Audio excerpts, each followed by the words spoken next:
Bonjour à tous. Aujourd'hui, nous allons explorer ensemble les 3 niveaux de prévention en médecine du travail. Pour rendre ce sujet plus accessible et mémorisable, nous utiliserons une métaphore tirée de la mythologie grecque, le mont Olympe. Imaginez le mont Olympe. Cette montagne représente l'environnement de travail et ses dangers potentiels. Nous allons voir comment le médecin en santé-travail peut intervenir à 3 niveaux différents, au pied de la montagne, au milieu et au sommet. Chaque niveau correspond à un type de prévention spécifique, avec ses propres objectifs et méthodes d'intervention. Commençons par la base de la montagne, là où l'avalanche a terminé sa course dévastatrice. Le médecin en santé-travail se trouve dans les éboulis, confronté aux conséquences du travail sur la santé des salariés.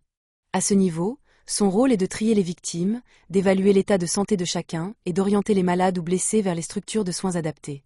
L'objectif est de stabiliser les pathologies existantes et de réparer ce qui peut encore l'être. C'est ce qu'on appelle la prévention tertiaire. On intervient après coup, une fois le dommage causé.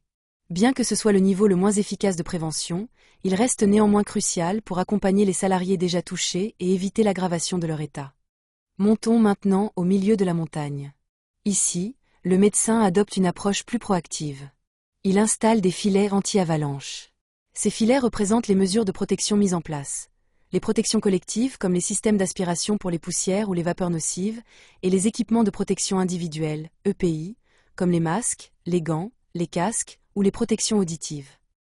L'objectif est de limiter l'exposition au risque, de diminuer la hauteur de chute. On n'empêche pas complètement le danger, mais on réduit son impact. C'est la prévention secondaire. On fait avec le risque en protégeant au mieux les salariés. Ces mesures sont des soins prophylactiques qui visent à prévenir l'apparition de maladies. Arrivons maintenant au sommet de l'Olympe, là où résident les décideurs, les dieux de la production et de l'organisation. C'est ici que se joue la prévention la plus efficace, mais aussi la plus difficile à mettre en œuvre.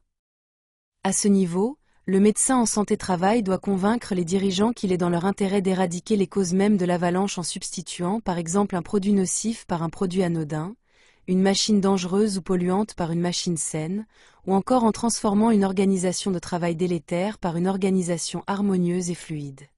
Cette approche demande de la pédagogie et de la persévérance. Il faut démontrer aux décideurs que la prévention primaire est rentable.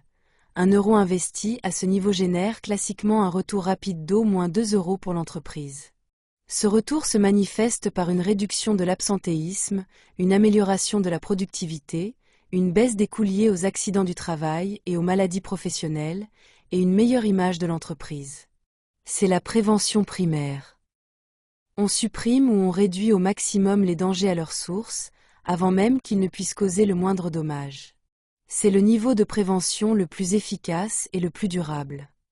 Cette présentation vous est proposée par la Mutualité sociale agricole de Haute-Normandie, dans le cadre de notre mission d'accompagnement. N'hésitez pas à solliciter votre service de santé au travail, ainsi que votre conseiller prévention pour un appui personnalisé.